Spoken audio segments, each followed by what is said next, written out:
دا د قام مبارزه ده، دا د دې ولس مبارزه ده، دا هغه په کورو کې ناست دي د پندو مندو د هغه زنانو مبارزه ده، کوم چې زموږ په کورو کې ناستې دي د هغو د عزت، د هغو د وقار او د هغو د آینده نسل د عزت مسله ده. په دې خاطر باندې موږ هره ورځ چې راوځو د عبادت په نیت باندې راوځو او انشاءالله العزیز الله رب العزت وایي یا وایي د سختۍ بعده اسانۍ راځي. نو موږ سختۍ ګاللې دي، په 5مه میاشته کې شروع یو، پر دا زموږ پر خپل رب باندې ایمان دی. قرآن کریم کې هم الله رب العزت وایي چې زه د انسانانو د مسلمانانو سعی او کوششونه نه ضایع کوم، خامخا به الله رب العزت د دې بدله موږ ته راکوي او موږ به انشاءالله چې کوم په کوم نیت راوځو د هغه نیت مطابق به موږ او تاسو پر دغه لار باندې پر شناخته کارت او پر تذکره باندې بارډر لره تګ کوو انشاءالله. کوو به.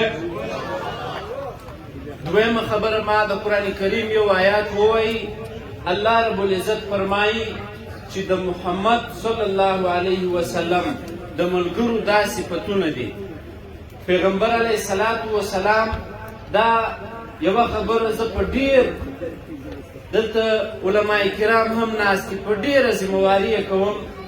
موږ کله کله د دنیا په محبت کې دومره غرق سوي یو چې خدا نخواسته داسې انسانان په دې اجتماع کې ناست دي چې ښه پوښتنه جن وکړې نو محمد هم نه پېژني صلی الله علیه وسلم. نو قرآن کریم کې الله رب العزت وایي د محمد ملګري چې دي، یعنی د پیغمبر علیه الصلاة والسلام ملګري چې دي، د هغو صفت دا دی چې دوی به پر کفارو باندې سخت وي او په آپس کې به شیر او شکر وي.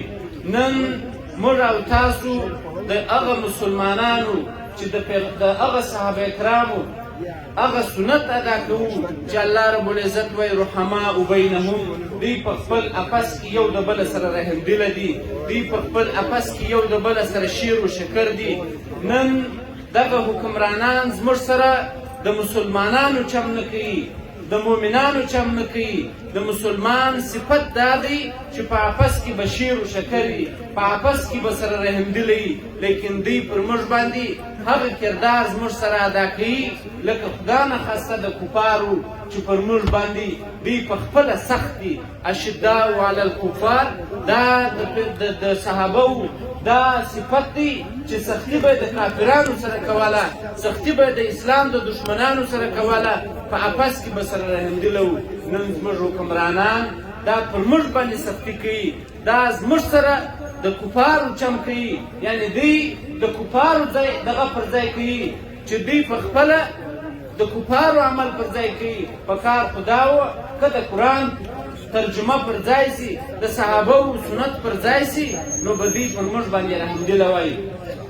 نو خبره دا ده چې الله رب العزت فرمایي چې دغه محمد صلی الله علیه وسلم یا ایها الذین آمنو، ای هغه کسانو چې تاسو ایمان راوړی دي، صلو علیه وسلمو تسلیما، پر دا پیغمبر علیه الصلاة والسلام باندې درود وایاست. زه د موضوع سره په دې خاطر وزم چې یو پلا شروع د دې ځایه څه وکړو. موږ خو د خپل رب پیژنو، موږ هغه خدای چې موږ ایمان ورباندې راوړی دي، دا خدای دا فیصله کړې ده چې دا محمد چې راغی د دې بعد بیا بل نبي نه راځي، د دې محمد صلی الله علیه وسلم پر ده باندې نبوت ختم سو. نو موږ کله کله دا وایو چې ختم نبوت زنده باد.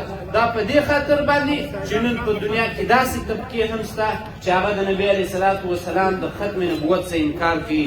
یعنی په دنیا کې د قادیاني په شکل باندې داسې طبقه شته چې د نبي علیه الصلاة والسلام د دغه ختم نبوت انکار کوي. هغه قادیانیانو ته نن په دې ملک کې لار سمه ده، هغه قادیانیان نن په دې ملک کې آزاد دي، هغه قادیانیان نن په دې ملک کې څوک ودې ته غږ نشي کولی، ولې د دې د شا بادار شته. لیکن تاسو هغه قوم یاست چې واقعي چې کوم ملک د اسلام پر نامه باندې جوړ شوی و، تاسو هغه مسلمانان یاست. نن هغه مسلمانان په دې ملک کې خوار دي، په دې ملک کې ذلیله دي، لیکن هغه خلک چې د اسلام هم دشمنان دي، د پاکستان هم دشمنان دي، هغه خلک په دې ملک کې آزاد دي. موږ او تاسو دا یو قانوني مطالبه ده، یو عیني مطالبه ده، یو شرعي مطالبه ده. په شریعت کې هم د زموږ څخه د خپلې خور څخه نسي جلا کولی، د خپلې مور څخه مې نسي جلا کولی، د خپل ورور څخه ما نسي جلا کولی.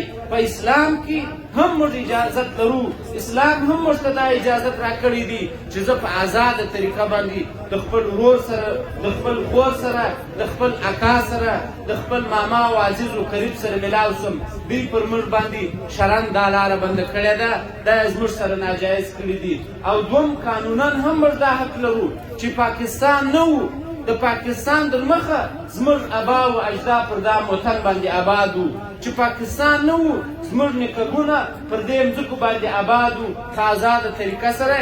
6 میاشتې په دې باډر و، په دا سیمه کې په دا ریګو کې تېرولې، او 6 میاشتې بیا راختو و غلوله و توبې و په دې سیمو کې پر دا کاریزو باندې به خپل ژوند سبا کوي.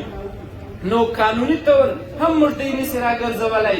موږ د پاکستان د وجود څخه مخکې دلته وو، د پاکستان وجود نه وو، موږ پر دې مځکه باندې وو. چې پاکستان رالی موږ بیا د پاکستان سره سم د پاکستان قانون وماني.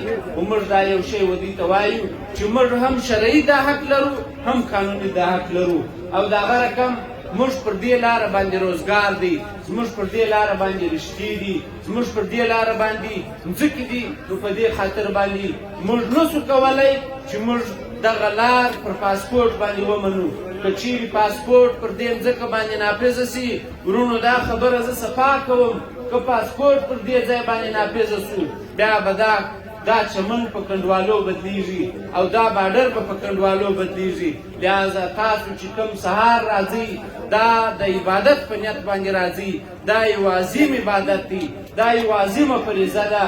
او پیغمبر علیه الصلاة والسلام فرمایي: من قتل دون ماله فهو شهید، من قتل دون نفسه فهو شهید، من قتل دون موږ وطنه فهو شهید. موږ پر خپل وطن